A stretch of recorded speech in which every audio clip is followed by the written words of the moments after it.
आपल्या डोळ्यांची काळजी घेणारं पोखरकर नेत्रालय आता नवीन ठिकाणी सुसज्ज आणि अद्ययावत स्कायलाइट मल्टी स्पेशालिटी हॉस्पिटलमध्ये. डोळ्यांचे विविध आजार, ऑपरेशन्स आणि उपचार आता एकाच ठिकाणी. मोतीबिंदू, काचबिंदू आणि medical retina specialist doctor Santosh Kishor Pokharkar करणार आपल्या डोळ्यांच्या सर्व समस्यांचं परिपूर्ण समाधान. ठिकाण स्कायलाइट मल्टी स्पेशालिटी हॉस्पिटल, देवाचा मळा, बालाजी अपार्टमेंट जवळ, संगमनेर. संपर्क 02425 29 91 90 आणि 8108 17 63 65.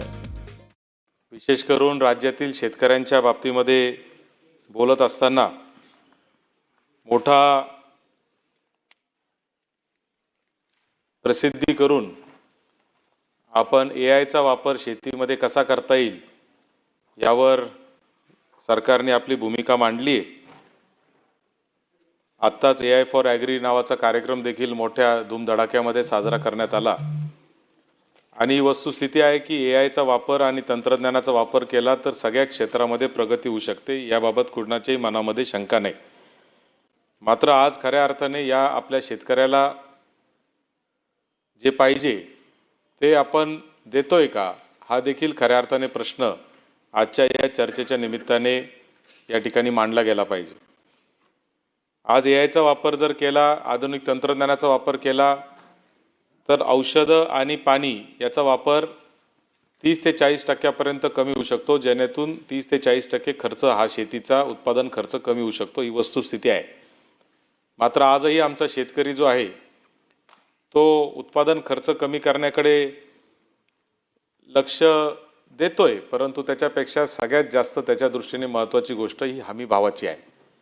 आणि हमी भावच नसेल तर उत्पादन खर्च किती कमी करण्याचा प्रयत्न केला किंवा जर निसर्गावर अवलंबून जर आमची शेती असेल तर त्या निसर्गावर कुठलंही सरकार आलं आणि कुठल्याही पद्धतीचं AI आलं, तंत्रज्ञान आलं तरी मात करू शकणार नसेल, तर या शेतकऱ्याला कितीही कमी खर्चामध्ये जर शेती करायला सांगितली तरी त्याला कुठल्याही पद्धतीचा पैसा मिळणार नाही, ही वस्तुस्थिती आहे. आणि म्हणून AIची चर्चा करत असताना शेतकऱ्याच्या मूलभूत गरजांकडे देखील लक्ष देणं मला असं वाटतं तितकंच गरजेचं आहे. उदाहरणच द्यायचं म्हणून झालं तर पाशा पटेल साहेबांच्या अध्यक्षतेखाली कांदा उत्पादकांसाठी एक समिती नेमली. गेल्या अनेक अधिवेशनांमध्ये मी सातत्याने ही भूमिका मांडतो आहे, परंतु आजपर्यंत त्या कांदा उत्पादक शेतकऱ्यांच्या समितीचं काय झालं याचं उत्तर सरकारने दिलेलं नाही, ही देखील वस्तुस्थिती आहे. आज कांद्याचं आपल्याला माहिती की अमेरिकेने जो करार आपण अमेरिकेसोबत ट्रेड डील जे केलेलं आहे त्याचा परिणाम असा झाला आहे की शेतकरी आंदोलनाला बसले. चांदवडच्या आमच्या भागामध्ये लासलगाव असेल, निफाड तालुका असेल, नाशिक जिल्ह्यामधले जे शेतकरी आहेत ते गेले 10-12 दिवसांपासून उपोषणाला बसले, पण सरकारचा कोणताही प्रतिनिधी अद्यापर्यंत त्या ठिकाणी गेलेला नाही. आणि म्हणून हे कांदा उत्पादक शेतकऱ्यांच्या म्हणजे अमेरिकेच्या कराराचा आपल्या शेतकऱ्यांवर इतका मोठा परिणाम होऊ शकतो, हे करार होण्यापूर्वी कोणाच्याही लक्षात येऊ नये, हे देखील आपल्या सगळ्यांसाठी एक शोकांतिका आहे. आज त्या कराराच्या माध्यमातून काय फायदे तोटे राजकीय आंतरराष्ट्रीय राजकारणात झाले असतील मला माहीत नाही, परंतु शेतकऱ्याचं मात्र मोठं नुकसान याच्यातून झालेलं आहे. आज इस्रायलमध्ये आपले पंतप्रधान मोदीजी गेलेले आहेत. इस्रायल आपल्याला माहिती की कमी पाण्यामध्ये कमी जागेमध्ये तंत्रज्ञानाचा वापर करून शेतीच्या बाबतीमध्ये प्रगत असं काम करणारी ही खऱ्या अर्थाने एक राष्ट्र आहे. त्या राष्ट्रामध्ये सी अँड स्प्रे नावाच्या तंत्रज्ञानामुळे औषध फवारणी जी आहे ती 90% कमी झालेली आहे. असे काही तंत्रज्ञानाचा वापर पंतप्रधान मोदीजी जर येताना आपल्याकडे घेऊन आले तर निश्चितपणाने त्यांच्या खऱ्या अर्थाने इस्रायलच्या जाण्याचा फायदा होणार आहे. इस्रायलमध्ये फक्त आपण आंतरराष्ट्रीय संबंध सांभाळण्यासाठी जाणं आणि इस्रायलमधून काही तंत्रज्ञान आपल्या शेतकऱ्यासाठी घेऊन येणं हे देखील मला असं वाटतं की अत्यंत गरजेचं आहे. ज्या पद्धतीच्या अमेरिकेच्या कराराचं नुकसान हे आपल्या महाराष्ट्रातल्या आणि देशातल्या शेतकऱ्यांना होणार आहे आणि ते इतकं मोठं नुकसान असणार आहे का न भूतो न भविष्यती अशा पद्धतीचं नुकसान होण्याची देखील शक्यता आहे. आणि म्हणून राज्य शासनाने देखील त्याच्यावर तातडीने उपाययोजना करून काहीतरी दिलासा शेतकऱ्यांना देण्यासाठी प्रयत्न केला पाहिजे. आज सोलापूर जिल्ह्यामध्ये जनसमर्थ पोर्टलच्या माध्यमातून 1 तासात पीक विमा 1 तासात पीक कर्ज देण्याचा एक पायलट प्रोजेक्ट राज्य शासनाच्या वतीने करण्यात आला. त्याचं मी अभिनंदन करतो आणि स्वागत करतो. 1 तासामध्ये पीक कर्ज जर आपण शेतकऱ्याला देऊ शकत असू तर ते शेतकऱ्याच्या दृष्टीने अत्यंत आनंदाची गोष्ट आहे. हा प्रकल्प देखील संपूर्ण राज्यभर राबवता आला पाहिजे या दृष्टीने देखील कृषी खात्याने काही पावलं उचलली पाहिजे. सभापती महोदय, मी स्वतः महात्मा फुले कृषी विद्यापीठाच्या व्यवस्थापकीय मंडळाचा सदस्य आहे, मॅनेजमेंट काउन्सिलचा सदस्य आहे. विधान भवनाने मला तिथं पाठवलं आहे. गेले वर्षभर मी तिथं आता काम करतो आहे आणि काम केल्यानंतर मला अत्यंत खेदाने सांगितलं पाहिजे की आपल्या राज्यातलं सगळ्यात उत्तम असलेलं महात्मा फुले कृषी विद्यापीठ हे देशामधल्या पहिल्या 40 विद्यापीठात सुद्धा येत नाही. NIRFचं जे रँकिंग आता आलेलं आहे त्या रँकिंगमध्ये फक्त 40 पहिल्या विद्यापीठांचंच रँकिंग केलं जातं, ज्याच्यात महात्मा फुले कृषी विद्यापीठाचं नाव नाही. ही आपल्या सगळ्यांच्या दृष्टीने एक शोकांतिका आहे आणि दुर्दैवाने राज्य शासनाचं याच्याकडे अजिबात लक्ष नाही. मी मागच्या 1-2 वर्षापासून पाहतोय, किंबहुना त्याच्या आधीच्या काळापासून पण पाहतोय की कृषी विद्यापीठांमध्ये प्राध्यापकांची भरती नाही. कृषी विद्यापीठांमध्ये जे आज प्रयोग होत आहेत ते बांधापर्यंत जात नाही. ते बांधापर्यंत जाऊन घेण्यासाठी कोणते विद्यापीठं कुठल्याही पद्धतीचा प्रयत्न करताना दिसत नाही. आणि म्हणून हे सगळे जे मला असं वाटतं व्यवस्था निर्माण झालेली आहे याच्यात देखील सरकारने काहीतरी काम केलं पाहिजे, कृषी विद्यापीठाने काम केलं पाहिजे.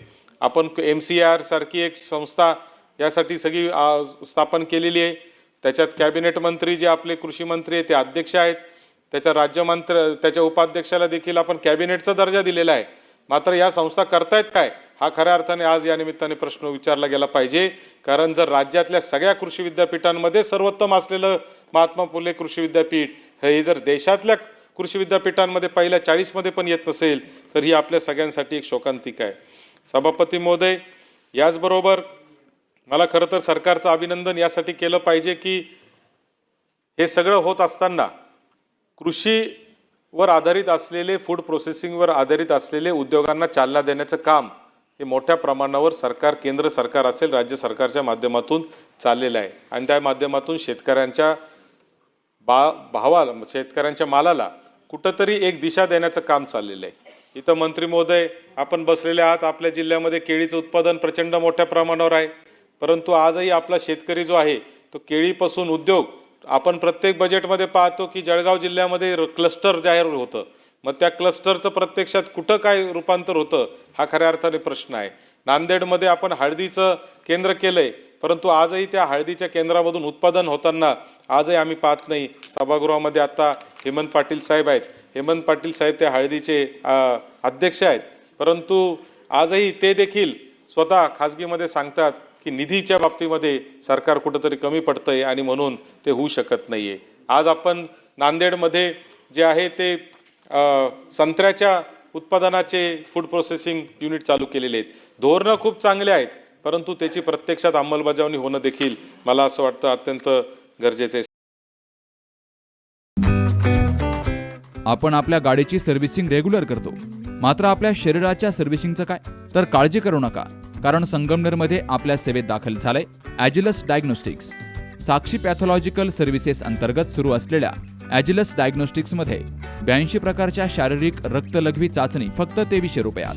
भारतातील विश्वसनीय नाव असलेल्या या डायग्नोस्टिक्समध्ये allergy test, thyroid test, cancer marker तसेच इतर ॲडव्हान्स टेस्टसाठी आजच संपर्क करा. Sakshi pathological services, Krishna pride, पहिला मजला, जठार हॉस्पिटल जवळ, ताजनेमाळा, संगमनेर. संपर्क 9822 26 35 63 आणि 88 30 16 14 08.